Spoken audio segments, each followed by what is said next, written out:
Este episódio é oferecido pela Scatec, melhorando nosso futuro, garantindo energia limpa e confiável a longo prazo.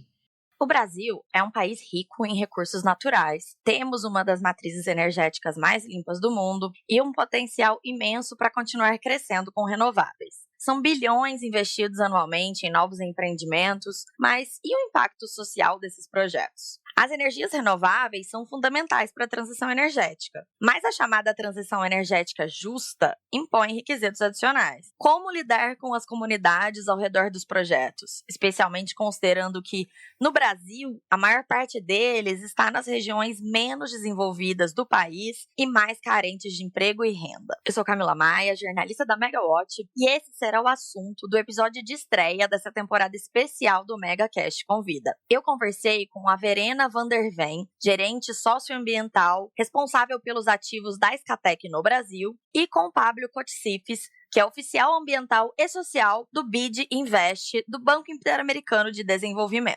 Espero que vocês aproveitem a conversa. Obrigada, Verena, obrigada, Pablo, por estarem aqui hoje com a gente no MegaCast. Assunto muito importante para conversar com vocês, nesse aspecto do lado social, do impacto social dos investimentos em renováveis. Mas antes da gente falar sobre os investimentos de vocês, né, e como que vocês enxergam esse lado, a gente quer conhecer um pouquinho mais sobre vocês. Então, Verena, você pode começar se apresentando para os nossos ouvintes? Claro, meu nome é Verena, como você falou, eu sou formada em Geografia, tenho um MBA em Gestão do Ambiente e Sustentabilidade e já trabalho com energias renováveis no ramo das renováveis eu estou desde 2021, no mercado de energia eu estou desde 2008, então já tem um tempo que eu estou tendo a oportunidade de participar de desenvolvimento, construção e operação de projetos, sempre coordenando a parte de meio ambiente, sustentabilidade e responsabilidade social. E qual que é o seu cargo na Scatec? Atualmente na Scatec eu sou gerente socioambiental da empresa responsável pelos ativos da Scatec no Brasil. Muito bom. Pablo, você pode se apresentar também para os nossos ouvintes? Claro, meu nome é Pablo Cotcifes, eu sou oficial ambiental e social, trabalho para o BID Invest. O BID Invest, para quem não sabe, o grupo BID é o Banco Interamericano, né? Banco Interamericano de Desenvolvimento. Ele tem um lado público e tem um lado que apoia as empresas privadas. Eu trabalho, que chama-se BID Invest. Eu trabalho para esse lado, para o lado privado. Tenho mais de 30 anos de experiência na área de projetos de infraestrutura de todos os tipos que você puder imaginar. Trabalho aqui no banco tem 4 anos e sou responsável por alguns projetos na área de energia renovável. Muito legal, gente. O nosso assunto hoje aqui é muito bom até de conversar, né? Vocês aí que já trabalharam, então têm essa larga experiência nessa atuação com investimentos em renováveis. A parte mais legal dos investimentos renováveis, na minha opinião, é a questão do impacto social. No Brasil, a gente tem isso até de uma forma bem diferente, né? Pelo fato ali dos ativos renováveis estarem próximos das regiões que são mais carentes de investimentos sociais. Então, eu acho muito legal a gente ver como que a gente consegue expandir a nossa matriz renovável ao mesmo tempo em que a gente consegue levar renda, melhorar a qualidade de vida dessas populações. Verena, a Scatec, né, já fez aí alguns investimentos em renováveis aqui no Brasil, tem crescido aí nos últimos anos. Como que vocês avaliam, então, esse lado do impacto ambiental, até pensando aí do ponto de vista de uma empresa que é norueguesa, investe em mercados emergentes? Eu suponho que isso seja bem relevante para vocês. Com certeza. Aqui na Scatec a gente tem procedimentos muito determinados que levam a gente a entender os projetos, tanto da perspectiva social quanto ambiental, para a gente saber qual o risco que está associado à implementação daquele projeto. Normalmente, logo que a gente vê um projeto pela primeira vez, e isso independentemente do país em que a Scatec esteja atuando, porque é um procedimento corporativo, a gente começa fazendo uma análise inicial daquele projeto para a gente entender quais os riscos ambientais e sociais que tem relacionados àquele projeto. Se a gente entende que são riscos que são passíveis de ser mitigados, o projeto ele vai seguindo toda uma sequência processual aqui dentro da empresa. A gente faz essa análise inicial, depois dessa análise inicial a gente faz um due diligence socioambiental. Nesse due diligence socioambiental, isso é uma coisa super interessante, porque além de olhar todas as questões regulatórias e normativas que a gente tem que observar num projeto, até pelos ritos legais de licenciamento ambiental que são envolvidos no Brasil, a gente analisa como esses riscos são, a perspectiva que a gente tem de mitigação desses riscos, considerando os padrões internacionais de desempenho do AFC. que a gente obedece aqui para o desenvolvimento de projetos. Então, nessa fase de due diligence, a gente já começa a observar, lógico, de uma maneira ainda mais superficial, riscos relacionados à questão trabalhista, direitos humanos, riscos relacionados à aceitação das comunidades próximas ao projeto, com relação ao projeto, qual que é a perspectiva, como que essas comunidades veem o projeto, elas vão ser prejudicadas ou podem ser beneficiadas por aquele projeto. Da mesma maneira que essa análise ela também é feita para os componentes ambientais, bióticos, fauna, flora, enfim, tudo. Quando a gente entende, passada a fase de due diligence, que esses riscos eles estão dentro das nossas políticas, dentro do que a Scatec tem preconizado como empresa, a gente já segue para os estudos ambientais e sociais detalhados, onde nesses estudos ambientais e sociais detalhados, a gente já consegue ter um diagnóstico, de fato, para entender o que aquele projeto vai impactar naquela comunidade, seja do ponto de vista positivo, seja do ponto de vista negativo. Quais as ações que a gente vai ter que ter para minimizar esse risco, ou esse impacto, se ele for negativo, ou maximizar esse risco ou esse impacto se ele for positivo. Usualmente, uma coisa que a gente busca no desenvolvimento dos projetos e na análise dos nossos riscos e impactos é parceria com os nossos stakeholders, né? As parcerias com os nossos stakeholders, elas vão desde a parceria com o banco financiador, que às vezes a gente conversa muito para tentar entender quais as medidas, os programas que a gente vai ter ali de uma maneira que obedeça aos requisitos tanto da empresa quanto do banco financiador, quanto dos stakeholders externos que a gente identifica ali da comunidade. E com isso a gente já teve exemplos assim de muito sucesso que vieram desses diálogos. Recentemente o projeto Mulheres de Mendubim, acho que ele pode ser citado como um exemplo de sucesso que veio desse diálogo, porque ele veio de uma construção, desde uma fase inicial, onde você entendia o que era comunidade, quais as necessidades daquela comunidade, como que você poderia atuar, quais os stakeholders que você poderia envolver para chegar no nosso ponto, que é o nosso foco sempre, gerar impacto positivo a longo prazo para aquelas comunidades que estão ali perto do nosso projeto. Então, é um processo contínuo, é um processo constante e é um processo que vai durar durante todo o ciclo de vida do projeto, essa avaliação dos impactos que a gente está entendendo que estão ali acontecendo relacionados ao projeto e o que a gente pode fazer para minimizar, compensar ou mitigar esses impactos e riscos. Muito bom, a gente vai voltar a falar então sobre essa questão do que vocês fazem ao longo da vida útil do projeto, mas eu queria voltar então, passo e falar com o Pablo a respeito ali da parte do financiamento.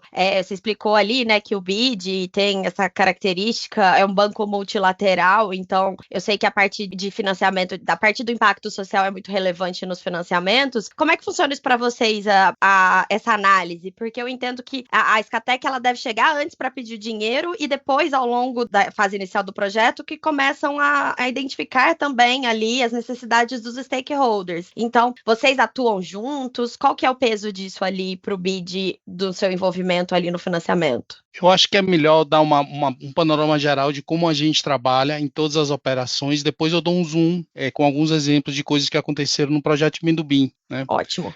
Nós trabalhamos sempre, nós temos uma política de sustentabilidade ambiental e social, foi aprovada a última versão em 2020. Atrelada a essa política estão normas de desempenho da Corporação Financeira Internacional. Essas normas cobrem todos, como se fosse assim, um raio de 360 graus de todos os impactos e riscos que podem ocorrer num projeto, tanto do ponto de vista social, como do ponto de vista de biodiversidade, meio físico, poluição, tudo que você puder imaginar, tá? Então, como é que a gente trabalha? Quando um cliente nos procura buscando um financiamento, existe primeiro todo um trabalho de análise de elegibilidade. Então, a gente faz toda uma análise prévia da parte de integridade, da parte de financeira, a parte de se o cliente já tem ou não algum passivo do ponto de vista de problemas ambientais e sociais, e a gente faz uma devida diligência. Na devida diligência, a gente trabalha a 4 mãos com o cliente, ele vai nos apresentando os estudos que eles têm, que são esses estudos que a Verena mencionou, estudos de impacto de vários tipos. Geralmente são estudos associados ao processo de licenciamento ambiental, mas podem ir um pouco além. No caso do Mendubim foi um pouco além, eles foram um pouco além do licenciamento. E a gente avalia esse material. O que a gente faz? A gente compara a avaliação, os dados que o cliente tem com os requisitos dessas normas internacionais e detecta onde é que precisa melhorar para chegar no padrão internacional. Essa primeira fase, a gente faz um plano de ação ambiental e social, a gente chama de de ESAP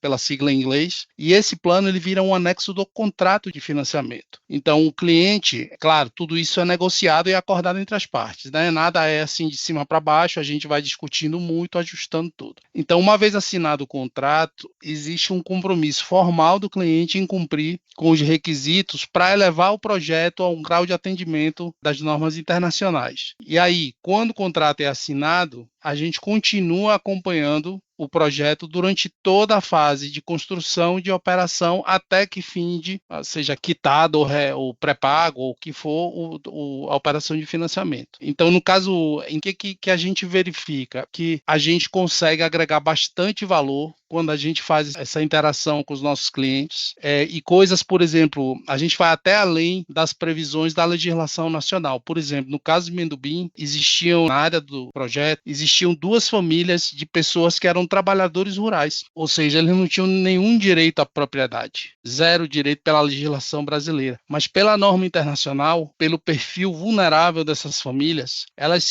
perderiam o emprego e não teriam para onde ir. Então, o que a gente fez? A gente aplicou uma norma, que é a norma 5, e implementou um projeto de reassentamento involuntário e acompanhamento da evolução dos meios de vida. O que é isso? Esses trabalhadores ganharam casas próprias, com escolha participativa deles, ou seja, eles escolheram para onde queriam ir, as condições dos imóveis. Tivemos uma excelente parceria aqui com a Verena nesse trabalho, e são essas famílias hoje que elas, pela legislação brasileira, se fosse um projeto sem participação de financiamento internacional, teria sério risco dessas pessoas simplesmente ficarem na rua. Cada uma dessas famílias está instalada já com uma casa, e a gente não só isso, a gente não se limita só, a norma não pede só que as famílias recebam um benefício de um imóvel novo, mas também que elas sejam acompanhadas do ponto de vista da evolução socioeconômica por um período, até que se comprove que elas são capazes de andar por si mesmas no novo local. Isso é só para dar um exemplo de que a grande característica do trabalho do Banco Multilateral é que a gente vai além dos requisitos da legislação do país, e a gente negocia isso em todas as nossas operações com os nossos clientes. Entendi. E aí você citou ali Mendubim, a Verena falou ali do Mulheres de Mendubim. Como é que foi para vocês? Eu queria ouvir dos dois essa experiência, né? Porque a Verena se envolveu muito ali com o projeto das mulheres. Eu tive a oportunidade de ir lá conhecer, vi de perto, que é realmente muito bacana. E foi uma coisa que surgiu ao longo do projeto, né? Vocês viram que havia necessidade daquelas mulheres da comunidade de trabalharem de alguma forma, né? De desenvolverem ali como força de trabalho. E depois eu queria ouvir do Pablo também qual que foi o ponto de vista do BID sobre isso. Claro, aí até pegando o gancho da sua pergunta e pegando o gancho também do que o Pablo acabou de trazer, esse caso aí do nosso programa de reassentamento, tem uma questão que é super interessante quando você para pensar em uma empresa que segue os padrões, né, esses padrões internacionais e tem como stakeholders importantes dentro do desenvolvimento do projeto, outras empresas ou bancos multilaterais, enfim, que tenham esse mesmo modelo de pensamento, de desenvolvimento, de projeto. Esse caso do reassentamento dessas famílias do projeto Mendubim é um caso de um programa extremamente importante, porque ele está compensando, é algo que ainda está acontecendo e vai acontecer, esse monitoramento pelos próximos 24 meses, um impacto muito relevante para 2 famílias, mas que do ponto de vista da legislação brasileira, como o Pablo comentou, não teriam vindo à luz essa necessidade, tanto que se você pegar todos os estudos que foram feitos para atender a regulação, né, os marcos regulatórios e os processos administrativos que eram necessários cumprir para esse projeto, esse impacto ele não foi citado naquele momento. Então não é algo que todo mundo faz. E é muito relevante. Então, um dos desafios, eu acho que não é um desafio que nós tivemos aqui, tá? Mas que você vê em alguns casos no mercado, às vezes você tem um stakeholder ou um player do mercado que justamente está disposto a ir além do que o regulatório pede para mitigar aquele impacto ou aquele risco que foi identificado, e às vezes não consegue consegue por uma conjunção de fatores que faz com que aquilo não seja possível. Então, quando você tem parceiros engajados, envolvidos com o mesmo modelo mental, com políticas similares, eu acho que torna o trabalho de todo mundo muito mais fluido. Acho que essa é uma questão bem relevante para refletir. E já levando aí justamente isso para o Mulheres de Mendubim, a Iscatec, ela tem como política, né, isso é uma coisa que a gente faz, inclusive divulgado nos nossos relatórios de sustentabilidade de maneira recorrente, a gente acredita muito em engajamento de stakeholder. Uma das primeiras coisas que a gente faz quando a gente chega num projeto é contratar um CLO, que é o cargo que se chama internacionalmente, como se fosse um especialista de assistente de relacionamento com a comunidade, que faz esse mapeamento, mapeia a comunidade, entende a comunidade, ouve a comunidade e mantém a comunidade engajada de maneira constante. E esse engajamento tem a comunidade, também tem outros stakeholders que são extremamente importantes para o projeto, que você tem que manter ali sempre mapeados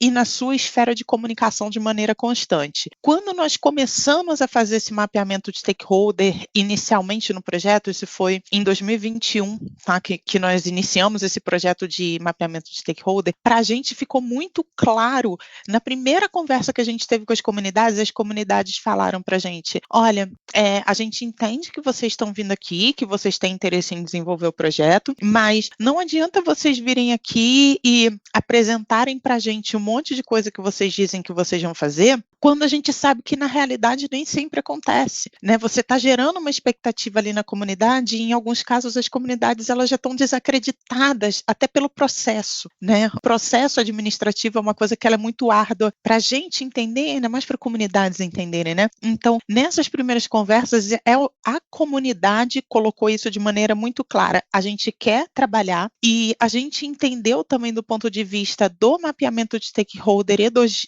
diagnósticos sociais que existia um número muito grande de unidades familiares lideradas por mulheres. E elas diziam, a gente quer trabalhar nessa área, a gente não trabalha porque a gente não tem oportunidade. Então, isso que eu acho interessante, apesar da gente vir com a nossa equipe, com o nosso conhecimento para desenhar o projeto, esse é um projeto que não veio da Iscatec para a comunidade, veio da comunidade para a Iscatec. E quando a gente trouxe justamente essa ideia, tudo isso foi desenvolvido também sempre conversando muito com o BID, como banco financiador, tudo isso, até para que a gente tivesse certeza que o que a gente estava fazendo estava alinhado com esse plano que o Pablo mencionou, né, que é o plano de ação ambiental e social, e com outras questões contratuais que poderiam ser interessantes. O projeto Mulheres de Mendubim, eu falo isso sempre, ele veio da comunidade, ele foi feito para a comunidade e para benefício daquelas mulheres. E hoje, para minha imensa alegria, das 120 mulheres que a gente teve a oportunidade de desenvolver o treinamento de montadoras de painel solar, nós tivemos, se eu me lembro bem, quase 50% vieram a trabalhar na nossa obra. E o último número que eu tive, posso até confirmar aqui, mas o último número que eu tive, mais de 30 hoje já estão trabalhando em outros projetos de outras empresas, em algumas inclusive em outros estados, a partir dessa oportunidade. Então, isso é geração de valor a longo prazo. Isso pode ser entendido como um impacto social positivo. Acho que é mais ou menos essa a métrica, o legado fica. Pablo, do ponto de vista do financiador, né, que atuou aí, teve um papel tão importante na estrutura de financiamento de Mendubim especificamente. Esse projeto específico e os outros, né, que foram desenvolvidos, eles pesam na tomada de decisão do vamos entrar, vamos ser parceiros aí ou não? Como é que vocês encaram isso? Deixa eu te dar uma ideia, que é o seguinte, nós temos, além dessas normas internacionais, existem alguns componentes transversais na estratégia de desenvolvimento das operações que a gente faz. Os dois principais no momento são o componente de gênero, igualdade de gênero, e o outro é a questão de mudança climática. Com relação ao componente de gênero, a gente sempre está buscando oportunidades para potencializar os impactos positivos do projeto, da parte social, de gênero e de inclusão também de minorias. Tá? No caso de Mendubim, a gente encontrou um ambiente muito fértil de diálogo com a Verena e com a equipe da Iscatec, né, uma abertura muito grande. E o que acontece? Quando você trabalha com multilateral, tem um representante com quem você tem um contato, no caso nosso, eu fui o representante, o responsável pela área ambiental e social, mas na verdade o que a empresa está fazendo, ela está se colocando em contato com um pool de experiência, porque a gente tem centenas de projetos com centenas de experiências desse tipo. E é como um catálogo, né, que a gente olha a oportunidade, o perfil do projeto e o contexto específico do projeto e identifica a oportunidade. Então, no caso, da nossa parte, a gente deu uma sugestão para a Scatec de fazer isso, porque a gente já viu outros casos muito bem-sucedidos implementados na área na indústria de energia renovável, inclusive rompendo preconceitos históricos de que mulheres não servem para trabalhar na construção civil, que elas não aguentam, que elas não têm capacidade. A gente viu casos muito bem exitosos e a gente abriu o diálogo. Mais do que isso, existe um componente do financiamento, uma parcela do financiamento que é financiada por uma instituição internacional que ela estabelece uma série de KPIs, né, indicadores de gênero, de inclusão, e caso a empresa cumpra com esses indicadores, demonstre o cumprimento desses indicadores, ela tem acesso a um pool de recursos com juros menores, ou seja, há um benefício econômico direto para a empresa, financeiro, né, para a empresa que cumpra esses indicadores. Então, é uma coisa que ela visa o ganha-ganha, visa que a comunidade receba o melhor resultado possível e que o nosso cliente que está contraindo o financiamento também tenha uma vantagem clara na implementação dessas políticas, né? O nome disso, Blended Finance, é como se fosse finança misturada, né? Porque você pega, não é um pool de dinheiro, um recorte de dinheiro, existem opções de acesso que a gente consegue ter por ser um banco multilateral internacionais com juros facilitados, vinculados ao atendimento de metas bem específicas de benefício social. Eu queria perguntar o lado financeiro disso, porque por mais que a gente valorize, a gente esteja aqui discutindo a importância dessa questão do impacto social e ambiental, né, ESG, etc., a gente sabe que tem investidor que acionista da Scatec, por exemplo, porque quer retorno. Então, por mais que tudo isso seja muito importante, o financiamento tem que ser também o mais competitivo. Essa questão, o acesso aos bancos multilaterais ajuda, então, a tornar também o custo, né, do investimento mais competitivo, é isso? Sim, nós temos algumas vantagens. A gente costuma dizer, a gente é bem chato, né, em termos das exigências, mas também a gente oferece duas coisas que são muito importantes. O prazo dos financiamentos é bem mais estendido, né, é muito mais do que se você for para um banco comercial, capital, um empréstimo, geralmente eles não te dão muito prazo. A gente consegue estender os prazos bastante e tem o lado de buscar trabalhar com o cliente para obter um ganha-ganha, um benefício também do ponto de vista do custo daquele empréstimo. Uma parte deles sofreu uma redução em função do cumprimento dessas metas. E vocês estão falando também, vocês mencionaram ali a questão da duração do projeto, né? No caso do banco, duração do financiamento, no caso da empresa, duração da concessão, enfim. Eu entendo que além do investimento em social que é feito no começo, tem que ser feito alguma coisa que seja duradoura. Então, por exemplo, educação para os filhos dessas famílias, né, que estão em fase de educação, melhora da infraestrutura da comunidade, né, que vai além do reassentamento, mas também oferecer ali energia elétrica, que a gente sabe que não é todo mundo que tem, internet, etc. Como que isso também vocês estão olhando? Qual que é o peso disso para vocês? A Scatec tem um procedimento muito já claro, inclusive público, sobre isso, que se chama de procedimento de investimento nas comunidades, ou Community Investment Procedure, que é um procedimento que a gente tem que detalha exatamente até onde a gente pode ir nesses investimentos que a gente faz, nessas melhorias que a gente faz dentro dessas comunidades. Tem algumas coisas que a gente tem que tomar muito cuidado.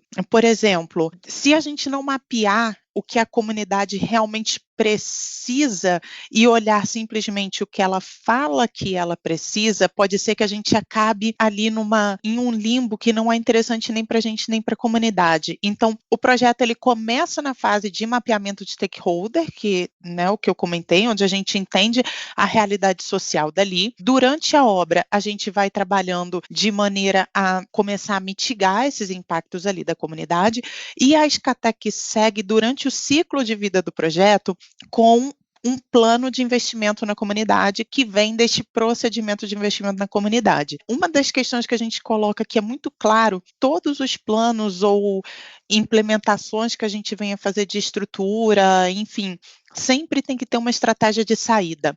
aquela comunidade ela tem que ser autossuficiente de maneira a continuar fazendo a gestão daquele investimento, ou daquele recurso, ou daquela estrutura, o que quer que seja, independentemente da nossa presença ali, né? E tem que ser um legado positivo a longo prazo para a comunidade. Então, isso é muito importante. Não adianta você simplesmente pegar um exemplo e doar uma infraestrutura física, né? Não sei, às vezes, sei lá, construir um prédio de uma associação comunitária, quando a comunidade ela não tem dentro dela, ela não tem aptidão, às vezes, para dar um uso que ela vá se favorecer, e aquilo acaba virando simplesmente um marco construído que não acaba melhorando para a vida da comunidade, para a qualidade de vida deles. Então, nesse momento, a gente tem aqui no Brasil já 2 plantas operacionais aqui no Nordeste, uma que a gente construiu em parceria com o financiamento do IDB, e outra planta que a gente já tinha operacional antes, em que uma delas a gente já tem um projeto de desenvolvimento na comunidade já bem avançado, que é o projeto Apodi. A gente teve um convênio com a Love Football, então, inclusive, quem tiver curiosidade de saber um pouquinho sobre isso, que é um case super de sucesso, fica disponível lá no nosso site da Escatec. E agora, para o projeto Mendubim, que a gente acabou de energizar, a gente terminou esse plano, que se chama Plano de Entendimento das Necessidades da Comunidade, e a partir daí a gente já entendeu quais que são as nossas áreas onde a gente pode vir a trazer investimentos ali.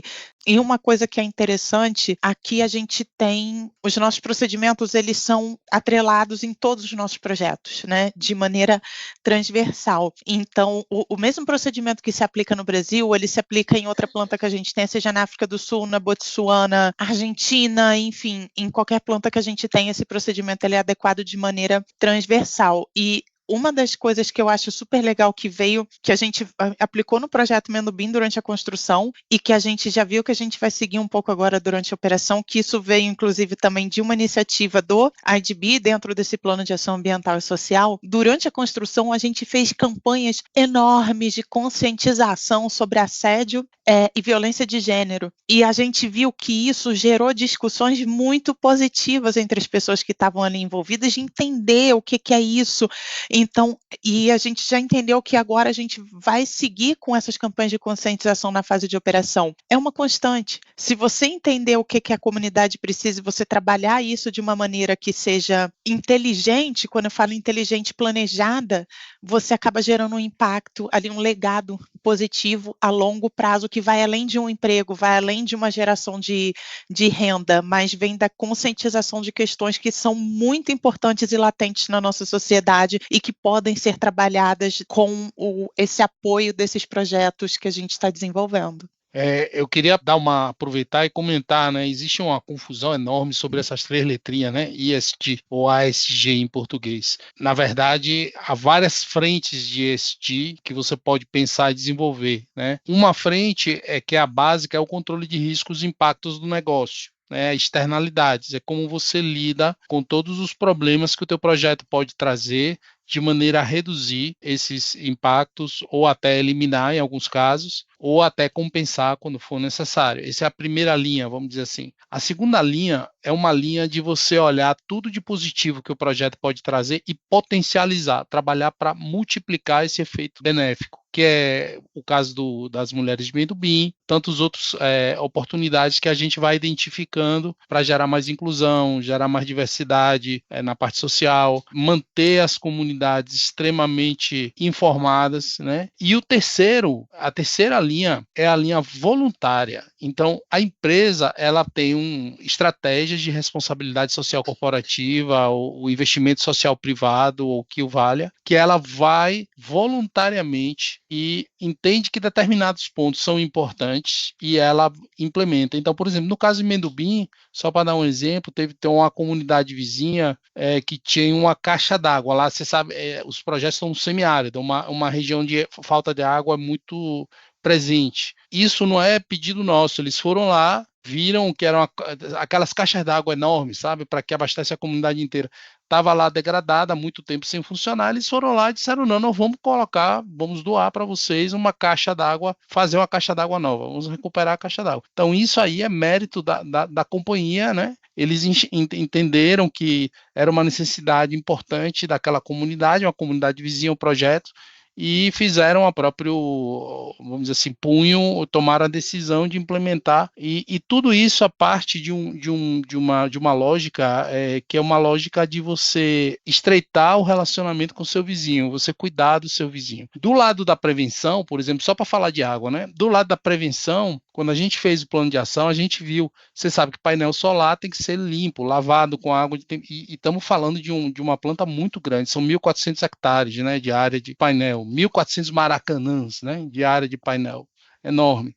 Então, como é que você vai trabalhar com água sem afetar os teus vizinhos? Então, a gente discutiu muito com a Verena, a gente montou um plano de gestão de uso de água, que basicamente é uma rotação, você rotacionar os pontos que você tira água para não esgotar nenhum, porque é água subterrânea, né? Tudo água de poço, para você não esgotar nenhuma fonte, e óbvio que isso traz um aumento de custo para quem está executando, então, mas isso aí é no lado da prevenção, só para exemplificar. Então, tem um lado que você previne o risco e tem um lado voluntário, que é a vontade do empreendedor de implementar medidas voluntárias para melhorar a situação social do seu entorno. Só isso que eu queria comentar. É muito interessante tudo isso que vocês estão falando, porque mostra como que essa questão é tudo muito organizado, né? Vocês têm muitos critérios, o manual de como agir, já tem os aprendizados, né, dos investimentos que foram feitos. A gente já ouve falar sempre, né? Essa questão da água, por exemplo,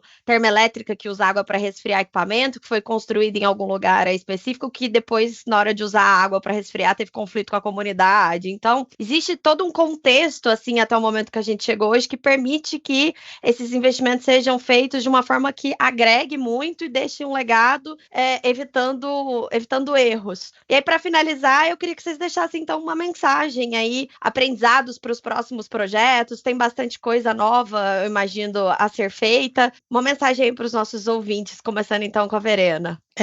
Tem justamente como você comentou, Camila, tem muitas coisas sendo feitas, e eu acredito que, apesar de às vezes a gente achar que a gente tem algumas limitações, da gente se atrelar muito, como eu comentei no início, as questões regulatórias e legais que a gente tem, né, dentro do nosso país, cada vez mais as empresas, acho que a gente vai começar a entender e colocar em prática que isso não pode ser um agente limitante quando a gente vem trazer aí as ações que a gente possa implementar, não somente relacionadas aos impactos sociais e ambientais, mas também ao legado positivo a longo prazo que a gente pode deixar em decorrência desses projetos. Então, a legislação, a regulação, as normas, elas podem servir ali como guia, mas eu acho que cada vez menos elas têm que ser limitantes às ações que a gente pode implementar. Da nossa parte, o que a gente vê assim, é um processo de aprendizado contínuo, cada projeto é uma nova experiência e a gente também gosta de deixar um legado de bom relacionamento com os nossos clientes, né? Mas o que a gente está olhando? Por exemplo, nesse momento, o que é que nos passa pela cabeça, ou seja, qual o next steps, né? Falando de maneira geral, não do projeto Vem do Bem, mas de maneira geral para os projetos que virão doravante, existe uma preocupação em passar da gestão de resíduos para a economia circular, que é muito além da gestão de resíduos, então é como potencializar isso é uma coisa que está sendo discutida. O outro ponto é o ponto da mudança climática, então, por exemplo, a gente está começando a trabalhar com os clientes para que eles desenvolvam planos de adaptação da infraestrutura para a mudança climática e vamos começar a discutir projetos de descarbonização. A gente ainda não tem os procedimentos definidos, mas isso é todo um processo de discussão interna que a gente vai fazer. E também tem um tema da biodiversidade, porque a gente pensa em biodiversidade, pensa em bicho, mas muitas vezes o impacto na biodiversidade, ele gera impacto social. Perda de serviço ecossistêmico gera impacto social. Então, são pontos que a gente vai aperfeiçoar doravante, assim, como coisas assim que a gente está pensando implementar no futuro para melhorar, para definir melhor as ações que a gente vai solicitar de nossos clientes em relação a esses pontos. E o tema de gênero, de diversidade e inclusão, né? Na verdade, a diversidade, inclusão e pertencimento, né? A gente vai trabalhar muito com esse tema, já está trabalhando, vai continuar trabalhando muito forte nesses pontos, só para dar assim uns highlights dos nossos pontos de foco, sem desconsiderar que a gente tem que continuar sempre atendendo a nossa política e as normas de desempenho internacionais. Muito bom, Verena e Pablo, achei muito bom esse final aí que deu, então, expectativa do que virá pela frente para a gente ter novas conversas e falar sobre outros assuntos com vocês. Aprendi bastante nesse nosso podcast de hoje. Espero que vocês também tenham gostado. Tenho certeza que os nossos ouvintes estão adorando. Obrigada aí pela participação de vocês. Obrigada a Obrigado, vocês. Camila.